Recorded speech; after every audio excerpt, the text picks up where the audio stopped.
Bonsoir à toutes et à tous, très heureux de vous retrouver pour cette édition de 22 h. Voici les titres de ce journal. Le président de la République, Ismaël Omar Guelleh, a reçu ce matin les présidents du Parlement somalien. Et ce stage préliminaire de formation des enseignants organisé ce matin au Palais du Peuple par le ministère de l'Éducation nationale et de la formation professionnelle. Dans l'actualité continentale, l'Union africaine appelle à renforcer le partenariat public-privé. Voilà pour le sommaire. Merci si vous nous rejoignez sur Télé Djibouti. Le chef de l'État, Ismaël Omar Guelleh, a reçu aujourd'hui en fin de matinée au Palais de la République le président de l'Assemblée nationale somalienne, Mohamed Mursal Cheikh, et son collègue à la tête du Sénat somalien, Abdi Haji, qui, à l'invitation du Parlement djiboutien, effectue depuis plusieurs jours une visite à Djibouti.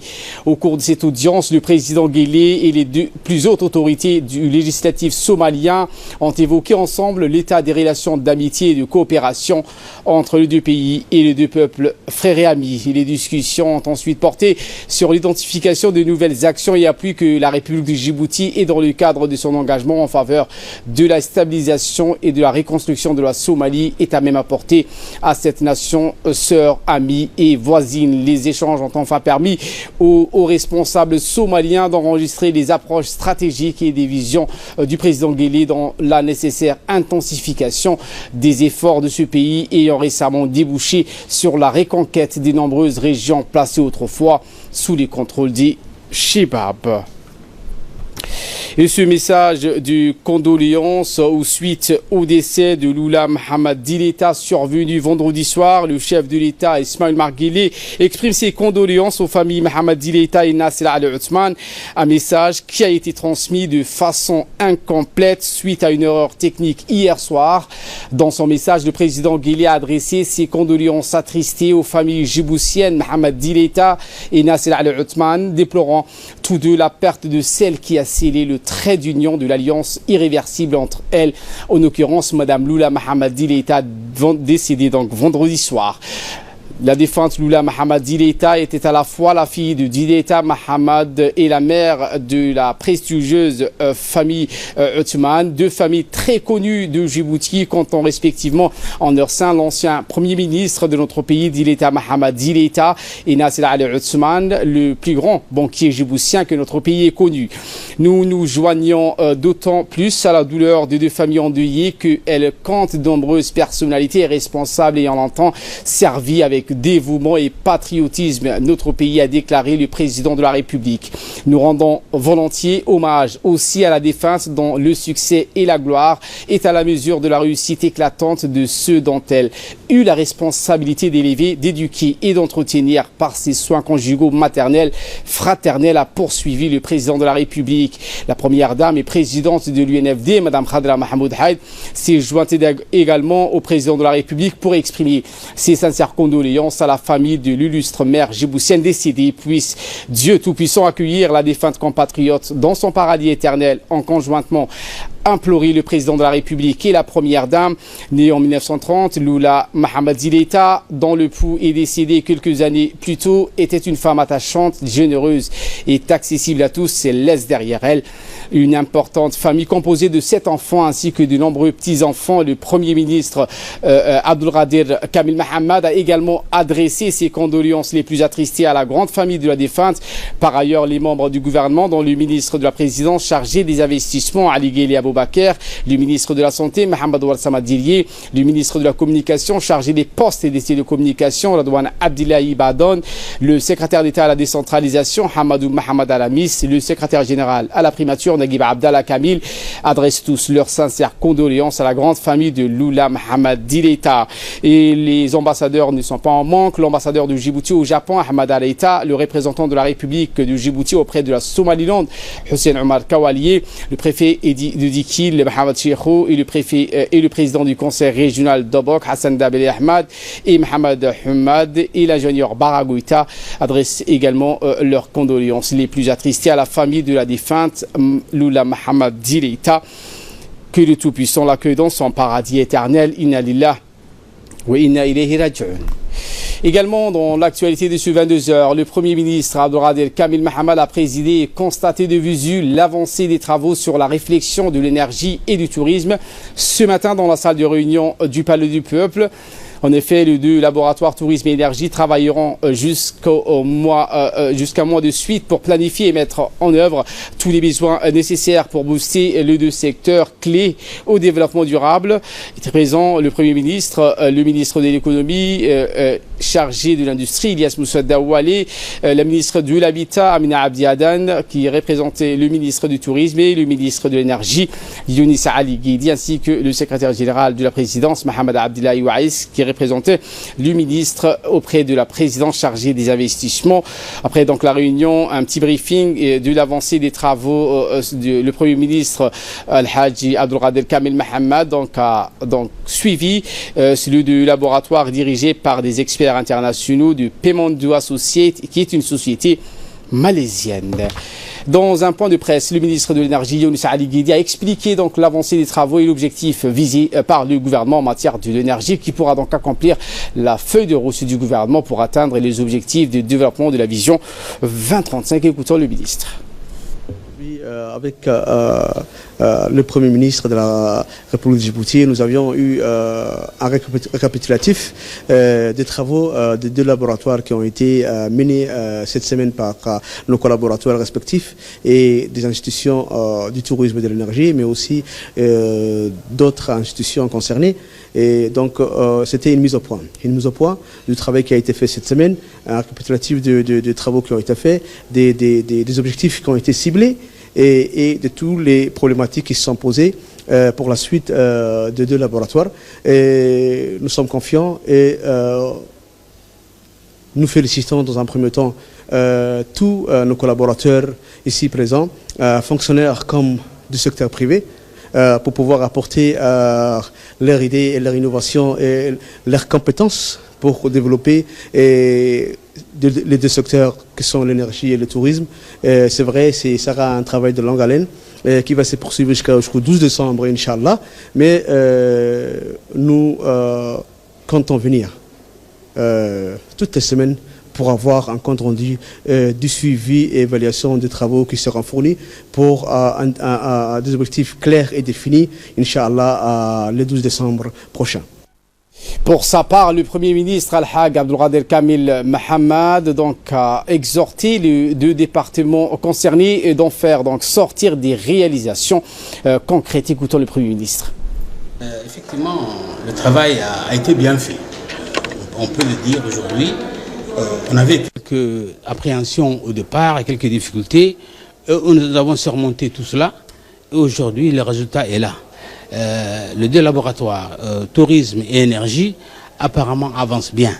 Les discussions qu'on a eues ce matin avec les gens de tourisme et tout à l'heure avec l'énergie montrent quand même qu'on est bien avancé dans le processus de DU. Donc je pense que d'ici maintenant, il ne reste que 12 jours pour terminer. On va essayer d'affiner un peu plus pour essayer d'attirer les bailleurs de fonds. Oui, mais je vous disais que pareil pour le tourisme aussi, on a évoqué beaucoup de projets pour le tourisme. Ici maintenant, on a évoqué pour l'énergie. Ils ont évoqué des programmes qui sont réalisables ou en cours de réalisation. Ils n'ont pas évoqué, ils ont évoqué aussi à titre indicatif d'autres programmes comme la biomasse, comme le gaz naturel et tout ça. Mais ceci, c'est en étude. Par contre, il y a déjà des études qui sont bien avancées ou presque terminées et d'autres qui sont en cours de réalisation telles que la géothermie. Donc tout ça, ce sont des énergies renouvelables. Et nous, on base actuellement l'énergie de ces pays dans ce domaine-là. On veut quitter l'énergie fossile pour être dans les énergies renouvelables. Et voilà qui nous ramène de parler du lancement du stage préliminaire de formation des enseignants et enseignantes et des chefs d'établissement. Le ministère de l'Éducation nationale et de la formation professionnelle a mis en place une politique ambitieuse et a amorcé un projet transformateur concernant tous les paramètres tendant vers l'amélioration du système éducatif djiboutien. Cette rentrée 2019 est emblématique car c'est l'année de mise en œuvre des nouveaux curricula et supports didactiques et pédagogiques de la première année. Il est à souligner souligné que cette révision du curricula de l'enseignement fondamental a démarré il y a de cela 2 années et a mobilisé des centaines de pédagogues et de techniciens du ministère avec l'appui d'une expertise étrangère. Le lancement a eu lieu ce matin au Palais du Peuple. Se sont donc enchaînées une série de conférences plénières en direction de tous les enseignants de première année et chefs d'établissement. Les présentations ont porté sur le cadre général curriculaire, le processus global de révision, de conception, d'édition, de validation dans un cadre convivial.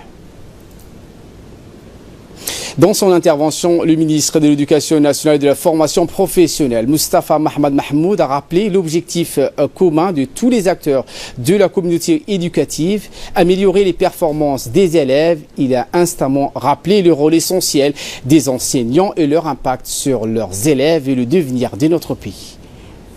L'année scolaire que nous allons entamer dans exactement une semaine sera marquée, donc, mesdames et messieurs, par la révision des curricula. Un grand chantier. Un chantier, bien sûr, de grande envergure et de longue haleine qui a mobilisé depuis 2 ans des centaines de nos personnels. Donc, pour l'information, ces révisions de curricula, contrairement à ce que certains d'entre vous peuvent penser ou d'autres personnes, ce n'est pas quelque chose qui s'est fait, bien sûr, à la va-vite. Nous avons pris notre temps. Je pense que 2 ans de discussion, de débat, des chamaillages au niveau du CRIPEN, des discussions aboutit vraiment à ce premier. C'est un premier jet et vous verrez que c'est des manuels scolaires en étape, bien sûr, expérimentale, mais imprimés en couleur, imprimés tel qu'un manuel scolaire. Donc vous pouvez imaginer le coût, ça coûte, qu'est-ce que ça coûte cela? Vraiment, c'est des manuels vraiment de très bonne qualité. La révision des curricula de l'enseignement fondamental est aussi, bien sûr, un vaste chantier national aux enjeux déterminants pour la qualité de notre système éducatif, les performances de nos élèves et à terme pour le développement socio-économique de notre pays. Comme je le disais tout à l'heure, ces grands chantiers de réforme mobilisent un nombre très important de nos cadres et de nos enseignants qui y travaillent sans relâche depuis maintenant 2 ans. Aussi, je voudrais rendre hommage, je l'ai déjà fait, au comité technique chargé bien sûr de la révision des curricula, mais aussi à toutes les commissions pédagogiques et techniques dirigées par les inspecteurs, composées d'enseignantes, mais également le concepteur du CRIPEN. Oui, les concepteurs du CRIPEN, je pense qu'il faut également les applaudir s'il vous plaît, parce qu'ils ne sont jamais mis en valeur, mais c'est vraiment des éléments fondamentaux et importants. Et à l'issue de cette conférence, nous avons recueilli les propos d'une inspectrice de l'enseignement de base, en l'occurrence Mme Nimaa Mohamed Moussa. Écoutons. D'information et de formation qui intervient dans le cadre de la révision des curricula. Un travail a été déjà fait en amont par une équipe pédagogique et technique composée des hauts cadres du MENFOP, des inspecteurs, des conseillers pédagogiques, des enseignants du terrain. Des supports didactiques ont été élaborés et nous entamons maintenant la phase de la mise en œuvre de ces nouveaux outils. Des formations ont été prévues dans ce sens et les formations commenceront pour la première année à partir de demain au CFF jusqu'au jeudi. À la page économique de ce journal, le président et les membres élus de la Chambre de commerce de Djibouti ont reçu aujourd'hui une mission de haut niveau du groupe de mise en œuvre de l'Union africaine conduite par l'ancien président sud-africain Thabo Mbeki. Le mandat de cette mission est de discuter avec les leaders de la région sur les moyens à mettre en œuvre pour promouvoir l'approche globale de la paix, de la sécurité, de la stabilité et du développement dans la région de la Corne d'Afrique. Plusieurs points ont été soulevés lors de cette rencontre portée sur les priorités pour le développement et l'harmonisation des politiques de promotion des interventions transfrontalières telles que le commerce intra-régional et les défis associés à de tels efforts, les mesures nécessaires pour atténuer les impacts négatifs du climat et de l'environnement sur la sécurité alimentaire de la région. les opportunités et les défis associés à cette mobilisation de financement pour le commerce et les investissements transfrontaliers dans la région. Après un échange riche, les personnalités présentes se sont accordées sur la nécessité de réunir toutes les parties concernées, experts, secteur privé, politique, pour les questions d'intégration commerciale dans la région. Le président de la Chambre du commerce de Djibouti, M. Youssouf Moussa Dawali, est revenu sur cette rencontre avec cette mission de l'Union africaine. Il a précisé que celle-ci s'inscrit dans le cadre des opportunités et les défis dans la promotion des projets d'infrastructure pour soutenir le commerce et les investissements dans la région. Écoutons M. Dawali. Nous avons reçu, nous étions très honorés de recevoir le président Thabo Mbeki, l'ancien président de l'Afrique du Sud, qui conduisait une délégation d'un groupe de réflexion sur l'aspect ou l'accès de la mer Rouge et la sécurité dans la région. Nous avons eu un échange cordial et professionnel. Son expérience aussi qui nous a octroyé, si je puis dire, sa disponibilité pour qu'on puisse faire une réunion conjointe entre l'Union africaine, la communauté d'affaires et aussi le rôle que doit jouer l'IGAD en termes économiques dans la région et la sécurité dans son ensemble. Le modèle de Djibouti, dans son développement, dans sa sécurité, dans sa réussite, je dirais, de sa stabilité. Nous avons aussi parlé du modèle africain qui ont réussi, comme le Rwanda, l'Afrique du Sud, le Maroc, l'Égypte et j'en passe, le Ghana. Nous avons eu des échanges sur les problématiques des frontières au niveau de la tarification ou des problématiques douanières ou tarifaires. Les accords qui ont été signés par les chefs d'État et qui ont été mis sur pied pour qu'il y ait un accord continental pour la zone économique africaine, la zone de libre-échange. Donc il y a eu beaucoup de discussions que nous avons eues. Pour l'instant, c'est que nous nous sommes convenus avec le groupe de réflexion, c'est d'avoir une expertise à s'asseoir avec le leader africain et la communauté d'affaires pour trouver les meilleures solutions pour résoudre les problématiques liées avec les problématiques tarifaires, douanières et autres. Cette délégation donc a successivement visité le port de Djibouti et le port de Doralé, multipurpose et la zone franche internationale située PK23. C'est ainsi que la délégation a été reçue par le directeur général par intérim du port de Djibouti, Jama Ibrahim Darar, et le directeur général de Doralé multipurpose port, Wahib Dairadan. Inauguré en 2017, Doralé multipurpose constitue une passerelle entre l'Asie et l'Afrique. Pour les échanges des marchandises et des matières premières, ce port est destiné à renforcer la vocation de notre pays à devenir un hub logistique et de transport avec une capacité d'accueil et de traitement des différents types de marchandises et capable donc d'accueillir des navires de dernière génération. La délégation a ensuite visité la zone franche internationale de Djibouti située à Pika 23 lors de cette réunion qui s'est tenue à la Chambre de commerce. La délégation de l'Union africaine a tenu à voir les opportunités qu'offre d'investissement qu'offre notre pays.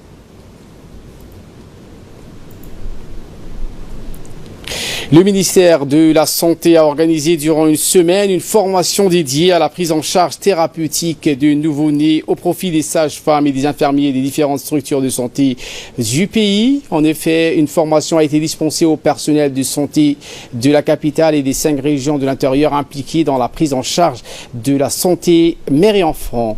À noter également que cette formation s'est donc déroulée avec l'appui des partenaires techniques et financiers. Objectif théorique et pratique étant de renforcer les compétences thérapeutiques et les connaissances des personnels soignants afin de garantir une meilleure prise en charge des nouveau-nés dans les hôpitaux. Il convient il convient donc de souligner que les modules axés sur la prise en charge de la santé maternelle représentent également une part importante dans cette session formative à l'endroit des personnels soignants qui s'inscrit dans le cadre de la politique sanitaire en faveur de la réduction de morbidité et de mortalité infanto-juvénile et maternelle. De là donc, nous passons à la consommation, notamment de la consommation alimentaire pour aborder un dossier portant sur la flambée de la viande. La cause principale, bien sûr, reste la sécheresse endémique qui sévit la région depuis ces dernières années. C'est un reportage de la rédaction signé Mohamed Gass.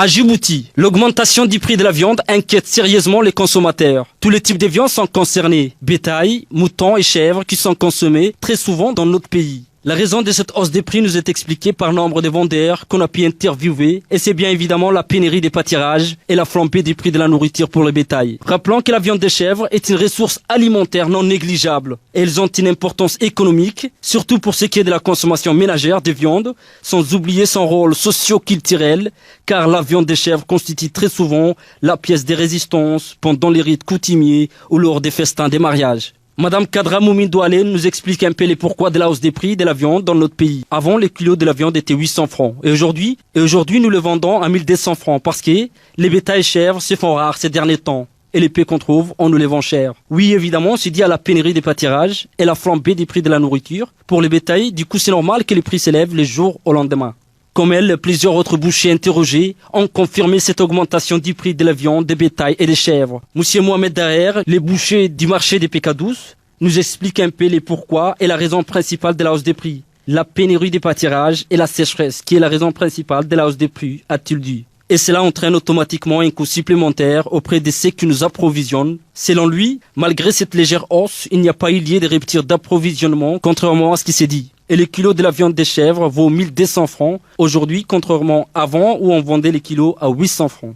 Madame Roda a dans son intervention souligné les points cruciaux concernant cette flambée des prix de la viande qui inquiète et dérange la population djiboutienne. Une chose est sûre, a-t-elle dit, si les viandes sont chères, c'est uniquement à cause de la sécheresse. On ne peut plus dire que les choses sont normales quand la sécheresse est presque devenue permanente dans les arrière-pays, a expliqué Roda Mahmoud. Et les éleveurs nomades vivant dans des localités les plus éloignées parcourent contre vent et marée pour nous approvisionner en chèvres, nous laisse guère les choix de négocier sur les prix des chèvres.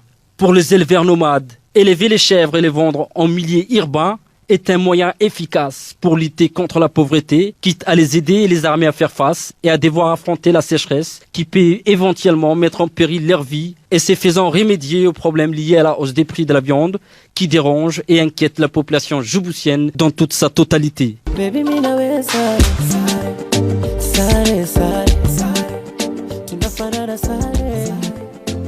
Et de là, nous passons à ce qui fait la une de l'actualité hors de nos frontières. L'Union africaine appelle à renforcer le partenariat public-privé pour réaliser les ambitions du continent africain. L'édition de cette année du Forum du secteur privé africain devrait attirer plus de 300 participants comprenant des acteurs du secteur privé et des investisseurs provenant de 5 régions du continent ainsi que des investisseurs de Chine, de Turquie, des États-Unis et d'autres régions. Le bloc panafricain organise le Forum continental du secteur privé afin de stimuler le rôle critique que le secteur privé est censé jouer dans la transformation des économies d'Afrique. Le G7 donc teste son utilité face aux urgences du monde.